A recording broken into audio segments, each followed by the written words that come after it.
extracting email indicator of compromise. So the agenda of the video is we will utilize EML dump and MEIOC during the analysis. So this tool is used for metadata extraction and editing. Also, we can utilize this for hexdem and payload analysis. So emldump.py is a Python for analyzing .eml email files. It extract and display critical information such as headers, attachments, and MIME structure, making it valuable tool for investigating the phishing attempts or malicious emails.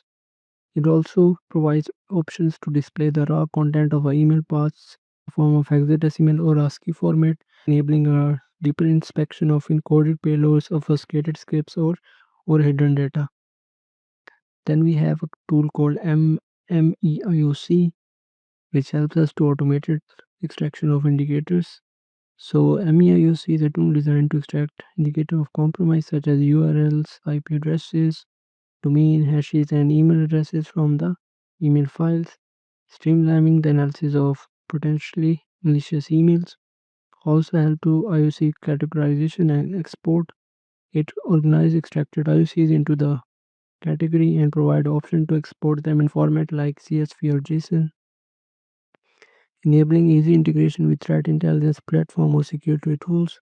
So MEIOC provides us the results in the form of JSON format as output. So let's start the practical here. So in this lab, we will automate the process of phishing email analysis. So for this, we will open the folder where we have the phishing email sample. Just open it in the Thunderbird. And here below we have one attachment, which is a PDF file. If the analyst does not have a Thunderbird installed on the system, they can easily analyze, extract the IOCs or the any attachment file from the email using different tools like email dump or IOC extractor. So let's see how we can extract the attachment file using the command line interface. So for this, we will install a tool called email dump. This is the GitHub repo for the tool emaildump.py, which will extract the attachments from the emails.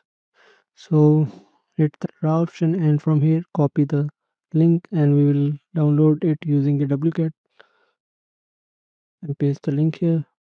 Hit enter. So the email dump.py tool is successfully downloaded on the system.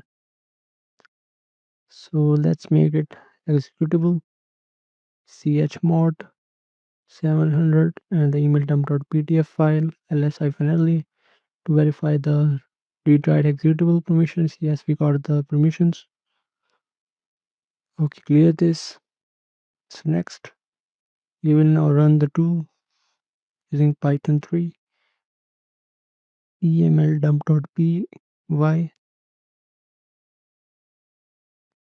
and the path to the PDF file sample2.eml, and here we got the extracted information. In the first two index we have the header files, then we have the HTML embedded in the email, then the fifth one we have the PDF file. Now we will extract that PDF file from sample2.eml. So for this, type the following command. -s is the index and -d is the location and the name of the PDF file to store on the disk. So now just hit enter, and here you can see we got the PDF file. This is how we can extract the PDF file from any email. So now just open the email tab, and now we will automatically extract the IOCs from the email. So this tool is very helpful as well.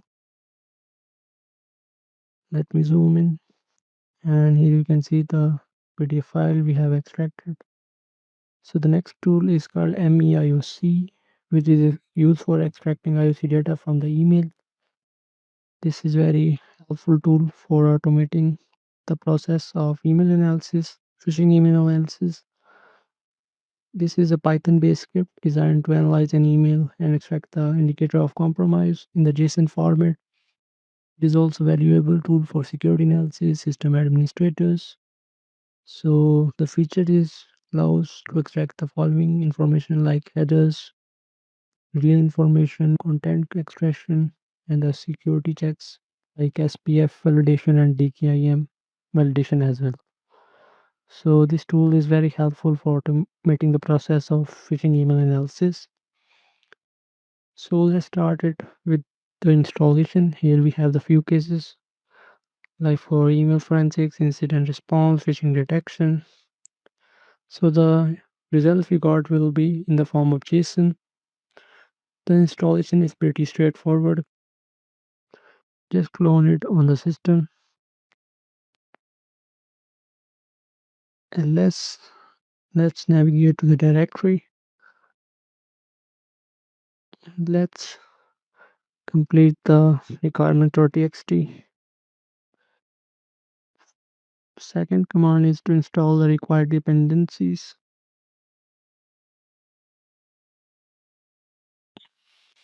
Paste it here. Requirements already satisfied. Clear the terminal window.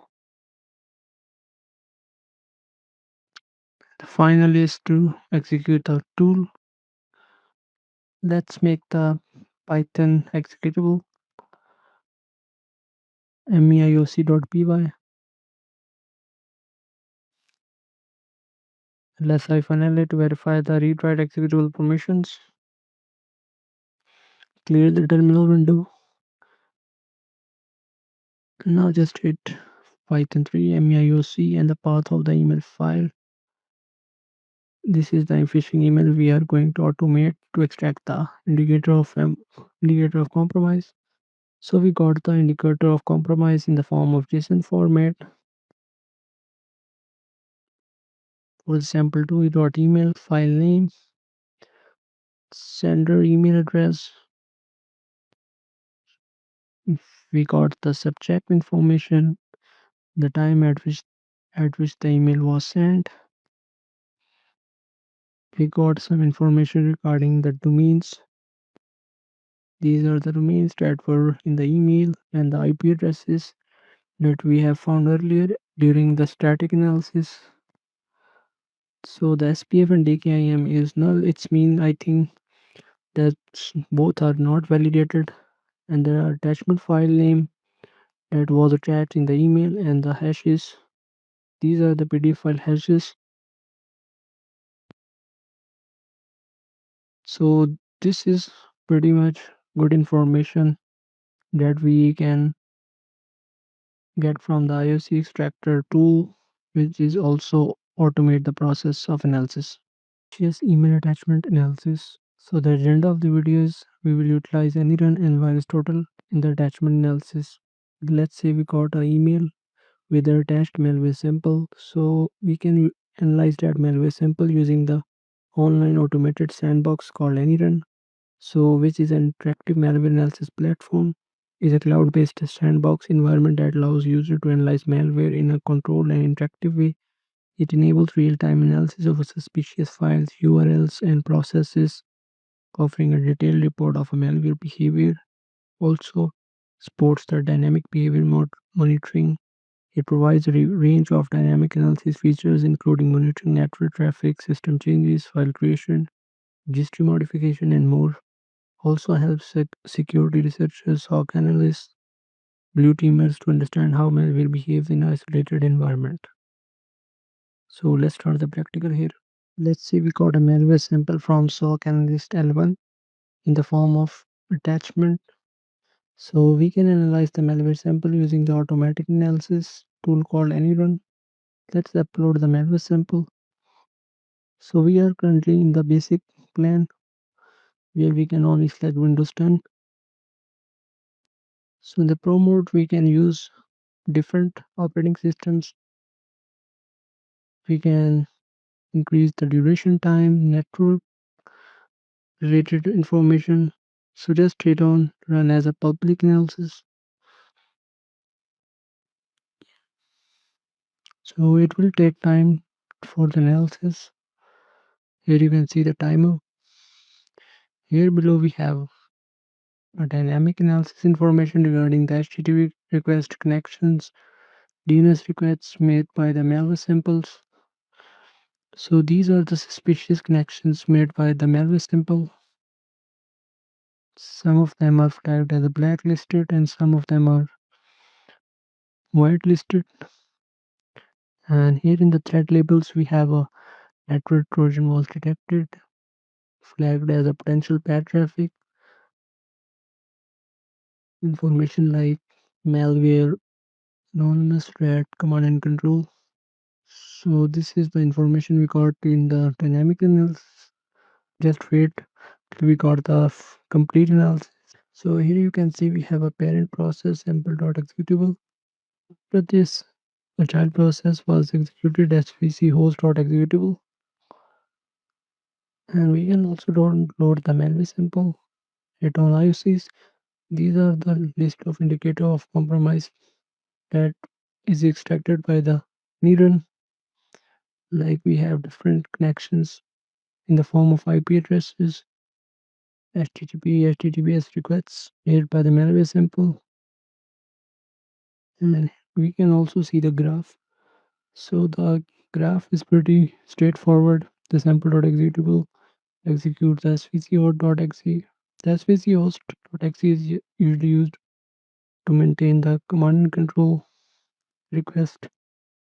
So this is the information we got in the form of text file. Is malicious activity. This is the file information and the hashes information. Here in the behavior activities, this is labeled as a malicious.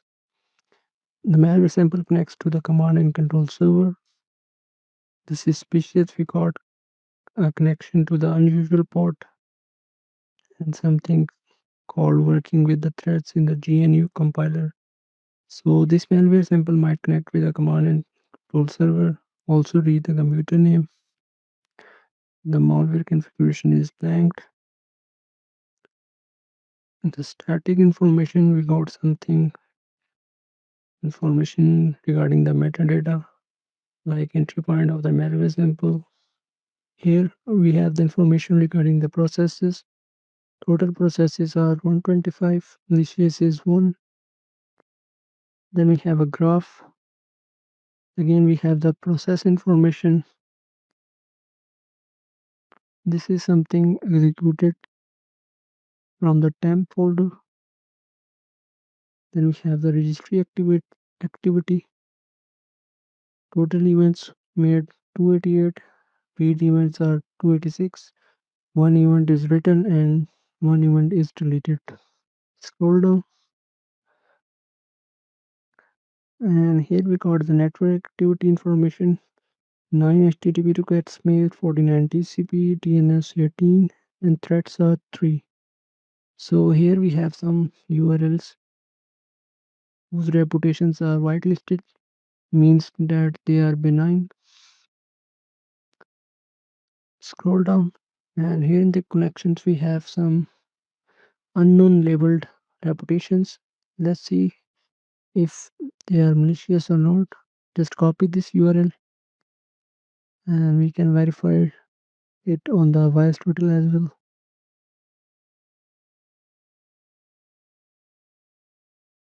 Paste the URL here, hit enter, and yes, we got 7 out of 94 threat label for this suspicious URL indicated as a suspicious and malicious. So here we got the same URL indicated as a malicious.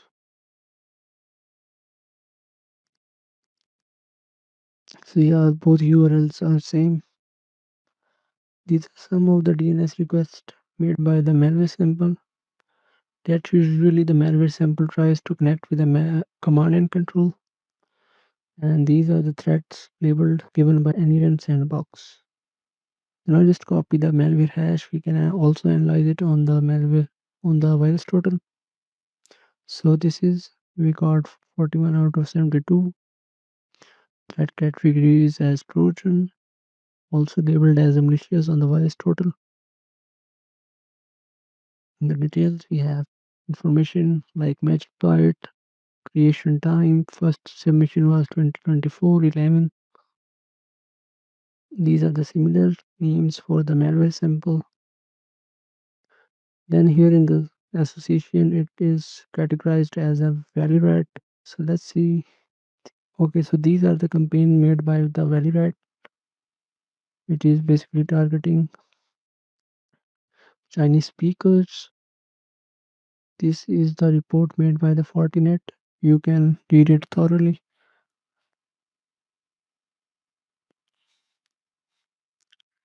So here in the behavior section, you can get the information regarding the dynamic analysis. So here in the matter, in the initial access, the malware replicate through the removal media as well. In the persistence, it can hijack execution flow.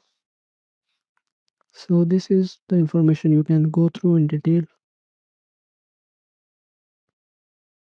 So this is how we can perform the automatic analysis on malware sample.